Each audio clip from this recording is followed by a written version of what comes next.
सौम्य हत्या मामला तदंत पई आसंता काली आसुचंती एनएचआरसी टीम।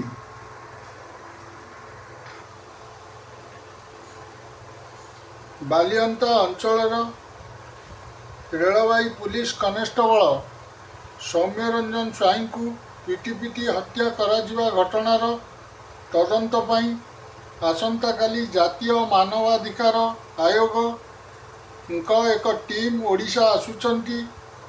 एही टीम घटना सह जड़ित वरिष्ठ पुलिस अधिकारी और कर्मचारी समेत साक्षी मानकु मध्य जेरा करिवे। जून 1 रु 5 तारिख पर्यंत एही टीम भुवनेश्वर रहिबे। जातीय मानवाधिकार आयोग निर्देश क्रमे तदंतकारी ऑफिसर राजेंद्र सिंह और अविनाश कुमार आसंता काली मध्याह्न 12:50 भुवनेश्वर विमान बंदर रे पहुँचे बोली जना पड़ी।